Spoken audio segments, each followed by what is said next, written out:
KPSC ಪಶು ವೈದ್ಯಕೀಯ ಹುದ್ದೆಗಳ ಅಕ್ರಮ ವಿಚಾರದ ಸಂಬಂಧ ಪವರ್ ಟಿವಿಗೆ ಕೆಪಿಎಸ್ಸಿ ಕಾರ್ಯದರ್ಶಿ ಕೆ ಜ್ಯೋತಿ ಪ್ರತಿಕ್ರಿಯೆ ನೀಡಿದ್ದಾರೆ. ವಿದ್ಯಾರ್ಥಿಗಳಿಂದ ದುಡ್ಡಿಗೆ ಡಿಮ್ಯಾಂಡ್ ಆಡಿಯೋ ಏನು ವೈರಲ್ ಆಗಿತ್ತು, ಅದನ್ನ ನೋಡಿದ್ದೀನಿ. ಪಶು ವೈದ್ಯಾಧಿಕಾರಿಗಳ ನೇಮಕದಲ್ಲಿ ಭ್ರಷ್ಟಾಚಾರ ಆರೋಪ ಕೇಳಿ ಬರ್ತಾ ಇದೆ. ಪಶು ವೈದ್ಯಾಧಿಕಾರಿ ಅಂತಿಮ ಪಟ್ಟಿ ಪ್ರಕಟಕ್ಕೆ ಲಂಚ ಅಂತಿದ್ದಾರೆ. 80 ಲಕ್ಷ ರೂಪಾಯಿಗೆ ಡಿಮ್ಯಾಂಡ್ ಮಾಡಿದ್ದಾರೆ ಅಂತಿದ್ದಾರೆ. ಆ ಬ್ರೋಕರ್ ಯಾರಿದ್ರಲ್ಲಿ ಭಾಗಿ ಯಾವುದು ಗೊತ್ತಿಲ್ಲ. ಹಣ ಡಿಮ್ಯಾಂಡ್ ಮಾಡಿದ ಏಜೆಂಟ್ ಯಾರು ಅಂತ ಗೊತ್ತಿದೆ, ಆದ್ರೆ ಅಭ್ಯರ್ಥಿ ಯಾರು ಅಂತ ಗೊತ್ತಾಗಬೇಕು ಅಂತ ಕೆ ಜ್ಯೋತಿ ಮಾತನಾಡಿದ್ದಾರೆ ಪವರ್ ಟಿವಿ ಜೊತೆ. ನಾವು ಕೂಡ ಪೊಲೀಸ್ ಠಾಣೆಗೆ ದೂರು ನೀಡಿದೀವಿ, ನಮಗೂ ಮುಜುಗರ ಆಗ್ತಾ ಇದೆ ಅಂತ ಕೆ ಜ್ಯೋತಿ ಅಸಮಾಧಾನ ವ್ಯಕ್ತಪಡಿಸಿದ್ದಾರೆ. ಪವರ್ ಟಿವಿಗೆ ಕೆಪಿಎಸ್ಸಿ ಕಾರ್ಯದರ್ಶಿ ಜ್ಯೋತಿ ಪ್ರತಿಕ್ರಿಯೆ ಕೊಟ್ಟಿದ್ದಾರೆ. ಹುದ್ದೆಗಳಲ್ಲಿ ಅಕ್ರಮ ಆಗಿದೆ ಅಂತ ಹೇಳ್ಬಿಟ್ಟು ಕೆಲವೊಂದಷ್ಟು ವಿದ್ಯಾರ್ಥಿಗಳು ಆಡಿಯೋ ವಿಡಿಯೋ ಸಮೇತ ಒಂದು ದೂರನ್ನು ಕೂಡ ಕೊಟ್ಟಿದ್ರು. ಅದ್ರ ಬಗ್ಗೆ ಸ್ಪಷ್ಟೀಕರಣ ಕೇಳೋದಕ್ಕೆ ನಾವು ಕೆಪಿಎಸ್ಸಿ ಕಾರ್ಯದರ್ಶಿ ಅಂತ ಜ್ಯೋತಿ ಅವರ ಜೊತೆ ಇದ್ವಿ. ನಾವು ಕೂಡ ಅವ್ರ ಹತ್ರ ಕೇಳೋಣ. ಮೇಡಮ್, ಯಾಕೆ ತಮ್ಮ ಇಲಾಖೆ ಮೇಲೆ ಈ ರೀತಿಯಂತ ಗಂಭೀರವಾದಂಥ ಆರೋಪ ಬರ್ತಿದೆ? ಅಲ್ಲ, ಇದು ಇಲಾಖೆ ಮೇಲೆ ಅಂತಂದರೆ ಕೆಪಿಎಸ್ಸಿ ಮೇಲೆ ಭಾಳ ವರ್ಷಗಳಿಂದ ಈ ಥರದ ಆರೋಪಗಳು ಬರ್ತಾನೆ ಇದೆ.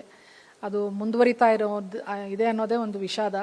ಸೊ ನಾವು ಈ ಥರ ಸಂಸ್ಥೆಯಲ್ಲಿ ಕೆಲಸ ಮಾಡ್ತಾ ಇರುವಾಗ ನಾವು ಬಹಳ ಕಷ್ಟಪಟ್ಟು ಪ್ರಾಮಾಣಿಕವಾಗಿ ಕೆಲಸ ಮಾಡ್ತಾ ಇದ್ರೇನು ಈ ಥರದ ದೂರುಗಳು ಬರ್ತಾ ಇರುವಾಗ ನಮಗನ್ನಿಸ್ತದೆ, ಹೌದು ಇಷ್ಟೊಂದು ದೂರು ಬರ್ತಾ ಇದೆ ಅಂದರೆ ಎಲ್ಲೋ ಏನೋ ನಿಜ ಇರಬಹುದು, ಹಾಗೆ ತನಿಖೆ ಮಾಡೇ ಬಿಡಲಿ ಅನ್ನೋದು ನಮ್ಮದು ಕೂಡ ಅನ್ನಿಸ್ತಾ ಇದೆ ಇವಾಗ. ಯಾಕಂದರೆ ಯಾವುದೇ ದೂರು ಕೊಟ್ರೇನು ಕೂಡ ನಮ್ಗೇನಾದರೂ ಅವರು ಸಾಕ್ಷ್ಯ ಸಮೇತ ಕೊಟ್ಟರೆ ನಾವು ಪೊಲೀಸ್ ಠಾಣೆಯಲ್ಲಿ ದೂರು ದಾಖಲಿಸ್ತೀವಿ, FIR ಮಾಡ್ತೀವಿ. ಅದ್ರ ಮೇಲೆ ಅವರು ಪೊಲೀಸ್ನವರು ಕ್ರಮ ತಗೊಳ್ತಾರೆ, ಮುಂದಿನ ಪ್ರಕ್ರಿಯೆಗಳನ್ನೆಲ್ಲ ಅವರು ನಡೆಸ್ತಾರೆ. ಬಟ್ ಆದರೆ ಈ ಸಲ ನಾವು ಒಂದು 3-4 ದೂರುಗಳು ಏನು ಕೊಟ್ಟಿದ್ದೀವಿ ಅದನ್ನು ಕೂಡ ನಾವು ಅನುಸರಿಸ್ತಾ ಇದ್ದೀವಿ. ಆದಷ್ಟು ಬೇಗ ತನಿಖೆ ಮಾಡಿ ತಪ್ಪಿತಸ್ಥರನ್ನ ಇಂಥವ್ರು ಅಂತ ನೀವು ಹೇಳಿದರೆ ಅವ್ರ ಮೇಲೆ ನಾವು ಸರ್ಕಾರಿ ಅಧಿಕಾರಿಗಳ ಆಗಿದ್ರೆ ಕ್ರಮ ತಗೋಬಹುದು, ಇಲ್ಲ ಅಂತಿದ್ರೆ ಅವ್ರಿಗೆ ಜುಡಿಷಿಯರಿ ಪ್ರಕಾರ ಕ್ರಮ ಆಗ್ತದೆ. ಬಟ್ ಅದೇನೂ ಆಗ್ದೇ ವಿಚಾರಣೆ ಕೂಡ ಭಾಳ ದಿನ ನಡೆಯುತ್ತೆ. ಮತ್ತೆ ಈ ಥರ ದೂರುಗಳು ಮತ್ತೆ ಮತ್ತೆ ಬರ್ತಾ ಇದೆ ಅಂದರೆ ಅಧಿಕಾರಿಗಳಾಗಿ ನಮಗೂ ಬೇಸರ ಆಗ್ತಾ ಇದೆ, ಈ ಥರದ್ದು ಆಗಬಾರ್ದು ಅಂತ. ಬಟ್ ನಮ್ಮ ಹಂತದಲ್ಲಿ ಪರೀಕ್ಷೆ ನಡೆಸುವಂಥದ್ದಲ್ಲಾಗಲಿ ಇದರ ವ್ಯಾಲ್ಯೂಷನ್ ಇರ್ಬೋದು, ಆಗ ಅವೆಲ್ಲವೂ ಕೂಡ ಕರೆಕ್ಟಾಗಿ ನಡೀತಾ ಇದೆ ನಮ್ಮ ಪ್ರಕಾರ. 6 ತಿಂಗಳಲ್ಲಿ ನಾನು ಇಲ್ಲಿಗೆ ಬಂದು 6 ತಿಂಗಳಾಯ್ತು, ಅದನ್ನ ಗಮನಿಸುವಾಗ ಎಲ್ಲವೂ ಸರಿಯಾಗಿ ನಡೀತಾ ಇದೆ. ಆದರೆ ಈ ಲಿಸ್ಟ್ ಅನೌನ್ಸ್ ಆಗಿದ ತಕ್ಷಣ ಯಾರನ್ನ ಕಾಂಟ್ಯಾಕ್ಟ್ ಮಾಡೋದು, ದುಡ್ಡು ಕೊಡಿ ಅಂತ ಕೇಳೋದು, ಅವರು ದುಡ್ಡು ಕೊಡೋದು, ಅದೆಲ್ಲ ಮತ್ತೆ ಭ್ರಷ್ಟಾಚಾರ ಆಯ್ತು ಅಂತ ಬರೋದು, ಇವೆಲ್ಲ ನಮ್ಗೇನು ಕೂಡ ಅರ್ಥ ಆಗ್ತಿಲ್ಲ ಏನು ಈ ತರ ನಡೀತಾ ಇದೆ ಅಂತ.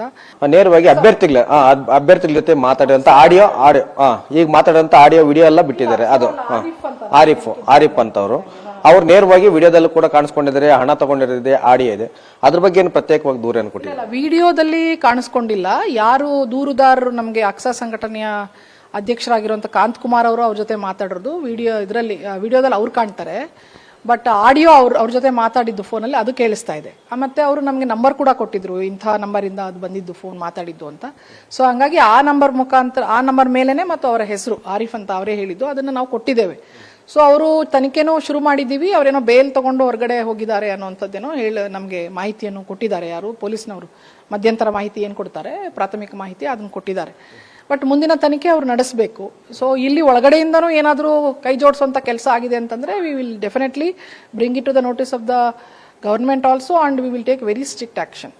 May be they will be dismiss. ಕೊನೆಯದಾಗಿ KS ಆಗಿರ್ಬೋದು, ಇಲ್ಲ ಅಂತಂದ್ರೆ PDO ಆಗಿರ್ಬೋದು, SD, FD ಯಾವುದೇ ಪರೀಕ್ಷೆ ಬಂದರೂ ಕೂಡ ಸಾಮಾನ್ಯವಾಗಿ ಏನಾದರೂ ಒಂದು ಭ್ರಷ್ಟಾಚಾರದ ಆರೋಪಗಳು ಬರ್ತಾನೆ ಇರ್ತದೆ. ಇಂಥದಕ್ಕೆ ತಾರ್ಕಿಕ ಅಂತ್ಯ ಆಡಕ್ಕಾಗುತ್ತಾ KPSCಗೆ? ಇಲ್ಲ, ನಾನು ಅಧಿಕಾರಿಯಾಗಿ ಮತ್ತು ವೈಯಕ್ತಿಕವಾಗಿ ಬಹಳ ವರ್ಷಗಳಿಂದ ಈ ಎಕ್ಸಾಮ್ಸನ್ನೆಲ್ಲ ನೋಡಿದ್ದೀವಿ, ನಾವು ಎಕ್ಸಾಮ್ ಬರೆದಿದ್ದೀವಿ, ಮತ್ತು ಈಗ ಅಧಿಕಾರಿಯಾಗಿ 6 ತಿಂಗಳಿಂದ ಇಲ್ಲಿ ಕೆಲಸ ಮಾಡ್ತಿದ್ದೀನಿ. ನನಗೂ ಅನ್ನಿಸ್ತದೆ, ಪ್ರತಿ ಬಾರಿ ಎಕ್ಸಾಮ್ ನಡೆದಾಗ ನಮಗೆ ಬರುವಂಥದ್ದೇ ಹಣ ತಗೊಂಡು ಕೆಲಸ ಕೊಟ್ಟಿದ್ದಾರೆ ಅಂತ. ಬೇರೆ ತುಂಬ ಪರೀಕ್ಷೆನಲ್ಲಿ ಅಕ್ರಮ ಆಗೋಯ್ತು, ಈಗ ಲಾಸ್ಟ್ KS ಭಾಷಾಂತರ ಲೋಪ ಆಯಿತು ಅನ್ನೋದೊಂದು ಬಿಟ್ಟರೆ, ಯಾಕಂದರೆ ಅವರ ಅಧಿಕಾರಿಗೆ ಕನ್ನಡ ಅಷ್ಟು ಸರಿಯಾಗಿ ಬರ್ತಿರ್ಲಿಲ್ಲ, ಹಾಗಾಗಿ ಭಾಷಾಂತರ ಲೋಪ ಆಯಿತು ಅಂತ ಅದು ಒಂದು ಪರೀಕ್ಷೆನಲ್ಲಾಗಿರೋ ಲೋಪ.